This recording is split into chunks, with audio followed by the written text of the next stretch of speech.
मुर्शिद हमारे साथ बड़ा जुल्म हुआ है। मुर्शिद किधर गया? अच्छा, हेलो मुर्शिद। क्या हाल है? ठीक ठाक। और सुनाओ।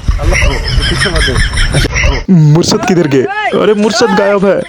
अरे भाई इंडिया टीम का मुर्शद गायब है। बहुत बुरा हुआ मुर्शद हमारे साथ। मुर्शद किधर गए भाई?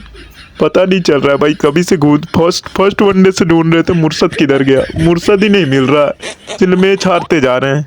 नमस्कार दोस्तों, स्वागत है आप सभी का एक और न्यू वीडियो में। और भाई साहब बहुत ही बुरा दिन है, बहुत ही सैड न्यूज है। जैसे कि आप लोग को पता ही है, इंडिया पहली बार 27 साल के बाद कोई सीरीज श्रीलंका के साथ हारी है। 27 साल बाद। चलो एक एक करके आते हैं। तब तक तुम लोग चैनल लाइक शेयर सब्सक्राइब करते रहो। थोड़ा शेयर वेयर करो यार, कितना दिन से यही बैठे रहेंगे। थोड़ा आगे बढ़ाओ चैनल को ताकि मजा आए हमें भी। भाई साहब ये देखो, 110 रन से सीरीज हारी है। 110 रन से ये लास्ट वाला मैच हारी है। भाई साहब मुर्शद कैसे ना बेहोश होता?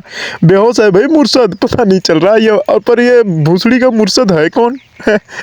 तो भाइयों ये देख लो, कल के हीरो जो मैच के हीरो थे, जिन्होंने टॉप स्कोर किया फिर जिसने अच्छी बॉलिंग की, वो सारी लिस्ट देख लो। भाई साहब टॉप में अभिशंका। देखो भाई साहब, अगर अच्छे से मेरी बात मैं अगर कहूँ ना, तो मैं अभिशंका को उतना खतरा नहीं समझता था इंडिया के लिए। मैं सोचता था 30-40 रन वाला प्लेयर है, वैसे ही निपट जाएगा 20-30 बना के। पर भाई साहब इसने 96 मार दिया। भाई समझ नहीं आ रहा है कि हमारी बॉलिंग कमज़ोर थी कि ये बैट्समैन ही अच्छा है। और फिर कुशल मेंडिस ठीक ठाक प्लेयर है भाई। और ये फातूम पता नहीं भाई, नया बंद मुझे पता नहीं। पर रोहित शर्मा देखो हर बार की तरह गदाधारी भीम की तरह खेला है भाई। रोहित शर्मा के बारे में कोई नहीं। अभी बासिंग सुंदर भी इस बार इस मैच में अच्छा खेला। विराट कोहली तो खैर उसके लिए मतलब बाकी प्लेयरों से तो अच्छा ही खेला है, पर भाई साहब उसके लिए ये सीरीज फ्लॉप है। जिस आधार से विराट कोहली का स्टैंडर्ड सेट है ना भाई, उस हिसाब से उसके ये रन नहीं है। क्योंकि ये उसके लिए ये रन है ही नहीं। और बहुत सारे फ्लॉप हैं, पर सबसे बड़ा फ्लॉप विराट कोहली को बताया जा रहा है। क्योंकि उसका स्टैंडर्ड है भाई। वो कोई मतलब क्या बोलेंगे, उसका एक लेवल है भाई। उस लेवल के लिए ये उसका मैच ही नहीं था ये विराट कोहली का। तो आओ सबसे पहले हम लोग स्कोर कार्ड पे चलते हैं। रोहित शर्मा हमेशा की तरह टॉप।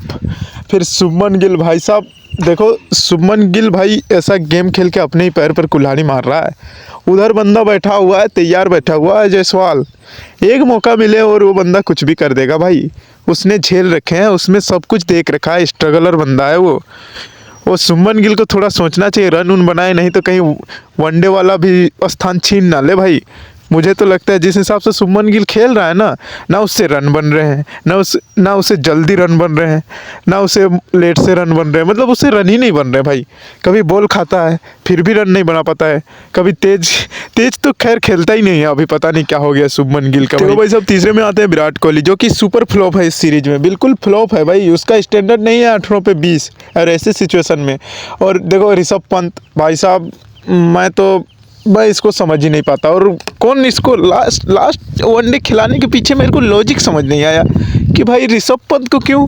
कहीं देखो ऋषभ पंत एक हिटर प्लेयर है, ठीक है। उसको उस सिचुएशन में खिलाना चाहिए जहाँ पे देखो बॉल कम बच रहे हैं। देखो 2 वनडे में ऐसा होता है कि हम लोग के बॉल नहीं बचते, विकेट बचते, पर हम लोग रन चेस नहीं कर पाते। ऐसा होता तो देखो ऋषभ पंत ऑप्शन था। पर केएल राहुल को हटा के ऋषभ पंत, जहाँ पे बॉल बहुत ज़्यादा है पर विकेट नहीं टिक रहा है, वहाँ पे देखो एक ऐसा प्लेयर चाहिए जो टिक के खेले, सीधा खेले। तो उसमें से ऋषभ पंत से तो बेटर ऑप्शन है मुझे तो केएल राहुल लगता था, पर उसे निकाल दिया और इससे घुसा दिया। तो क्या करेगा, हमेशा की ऋषभ पंत वही आड़ा टेढ़ा खेल के फिर निकल गया जैसे घर में खाना ठंडा हो रहा है। मतलब इतना जल्दी थी ऋषभ पंत की कि आते ही आड़ा टेढ़ा खेलने लगा। फिर जिस बॉल में आउट हुआ वो बॉल में इतना आगे निकल गया कि कहीं मेरे को तो लग रहा है बाउंड्री पे जाके खुद ही मार के कैच भी ना पकड़ रही है।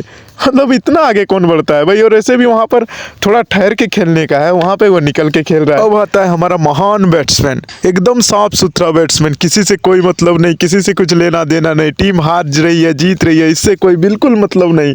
आता है 1-2 बॉल खेलता है, 5-6 बॉल खेल के निकल जाता है अपना पवेलियन जाके पेप्सी कोको कोला पी के, फिर आराम से बैठ के मैच देखता है भाई। मैच मेरे को तो समझ नहीं आता है। श्रेयस अय्यर भाई मैच देखने जाते हैं कि मैच खेलने जाते हैं? भाई कोई भी मैच में कंट्रीब्यूशन 0, कुछ है ही नहीं। कि बहुत कम आदमी को पता होगा कि श्रेयस अय्यर खेल भी रहा था, क्योंकि भाई उसने बस एक कैच लिया था, उससे शायद बहुत लोगों को पता हुआ। नहीं तो मैच में बैटिंग अरे कद्दू करे बैटिंग। मैं तो देखने आया हूँ मैच, आराम से बैठ के 30-40 ओवर देख रहा है बाहर में बंदा। आता है पैड बांध के 4-5 बॉल खेला, निकल लिया अपना। अब देख लो तुम लोग। हाँ देख लो, हम तो ऐसे ही खेलते हैं भाई। देखो भाई साहब, अक्षर पटेल, देखो अक्षर पटेल तंग आ गया था भाई। मैं बॉलिंग में भी करूं, मैं बैटिंग में भी करूं, मैं फील्डिंग में भी करूं, और ये लोग आके बस पेप्सी कोको कोला चूसे। उससे अच्छा मैं भी इस बार निकल लेता हूं भाई। दो मैच उसने ठीक खेले भाई। इस मैच में बैटिंग में कहा जीतने वाले तो ऐसे भी है नहीं। अगर हम अक्षर पटेल एक साइड पे टिकता है तो दूसरे साइड से कोई चलता ही नहीं है। इसलिए उन्होंने कहा कौन इतना प्रेशर ले, मैं भी निकल ही लेता हूँ। वैसे भी तो सीरीज यही है, हार ही जाए, थोड़ी क्रिटिसाइज हो ही जाए, क्या दिक्कत है, बोल के अक्षर पटेल भी निकल लिया इस मैच में भाई। फिर बात आता है हमारे महान बैट्समैन, नहीं सॉरी, महान ऑलराउंडर, जो कभी घर में बैठ के मैच नहीं देखता, मैं टीवी पे मैच देखता ही नहीं, जो कहता है जो कुछ और ही, जिसकी यूट्यूब सर्च हिस्ट्री बहुत ज़्यादा वायरल हो जाती है। हाँ, मैं बात कर रहा हूँ रियान पराग महाराज की। भाई ने तो विकेट तो बहुत अच्छे लिए थे, 3 विकेट ले लिए भाई। मतलब जो बड़े बड़े बॉलर्स, जो स्पेशल बॉलर है वो नहीं कर पाए, पर ये महान ऑलराउंडर ने 3 विकेट ले लिए भाई साहब। और एग्रेशन भाई, पृथ्वी चीर के धरती फाड़ के आसमान निकल जाए, ऐसा एटीट्यूड दिखाया है, और दिखाना भी चाहिए भाई साहब। पर बैटिंग में भाई, इससे बैटिंग में 15 में 13 ही रन हुए, जिसमें से 2 चौके लगाए, पर ठीक ठाक है, ठीक ठाक नहीं है वैसे, पर बाकियों से तो थोड़ा बहुत अच्छा है, जिन्होंने विकेट में 3 विकेट लिए और बैटिंग भी इतना अच्छा किया। तो आगे बढ़ते हैं। आगे हमारा आता है शिवम दुबे। महाराज आपके पैर किधर हैं? नहीं भाई साहब, इस बंदे ने नहीं करना क्या चाहता था मेरे को समझ नहीं आया। मतलब सिर्फ छक्का से ही बात करता है क्या ये? इसको ऐसा खेल रहा है जैसे 10 बॉल में 30 रन बचा है, ऐसा खेल रहा है। जबकि बॉल कितना है पता नहीं, एम्पायर भी भूल चुका था कि कितने बॉल हो गए, विकेट उससे ज़्यादा गिर गए थे।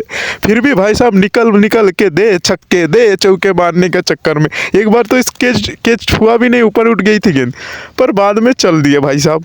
मतलब शिवम दुबे मुझे समझ नहीं आया उसकी बैटिंग ही पूरे सीरीज में। फिर हमारे अगले प्लेयर आते हैं, हमारे सबसे सीधे साधे शरीफ प्लेयर, लगता है सज्जू का लास्ट बंदा यही है, जो मतलब जिससे कोई मतलब नहीं, विकेट ले रहा है फिर भी किसी के ऊपर कोई गुस्सा नहीं, कोई एग्रेशन नहीं, आराम से रन बना रहा है, फिर भी सब ठीक है, गलत डिसीजन कुछ भी इसको होते सब ठीक है। मतलब बात कर रहे हैं हम लोग वॉशिंगटन सुंदर, जिन्होंने 25 पे 30 की बहुत अच्छी पारी खेली, पर उसकी ये पारी कोई काम नहीं आई, क्योंकि ऊपर से सबने भाई 0 ही करके गए थे।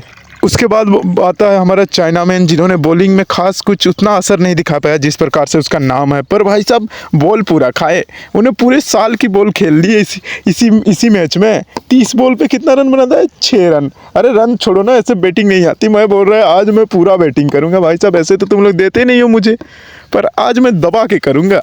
अब तुम कुछ बोलोगे भी नहीं, क्योंकि तुम लोग तो खुद ही आउट हो चुके हो पहले ही। तो इसीलिए भाई साहब कुलदीप। और उसके बाद आते हैं हमारे महाराज, नवाबों के नवाब मिस्टर सिराज। भाई साहब ऐसे एटीट्यूड के साथ आते हैं ना, पर आज तो क्या करें, बॉल ही नहीं मिली उससे, नॉट आउट चला गया। कॉलर खड़े करके आया था, कितना मेहनत से आया था बंदा। पर भाई साहब तुम लोग बाकी बैट्समैन बहुत हरामी हो, उसको बॉल ही खेलने नहीं दिया। चलो कोई बात नहीं। तो अब आगे आते हैं, सब ख़त्म ही हो गए प्राय। बॉलिंग ठीक ठाक थी देखो, पर बैटिंग ने थोड़ा काम ख़राब कर दिया, इसीलिए बैटिंग की ही आज बात करेंगे।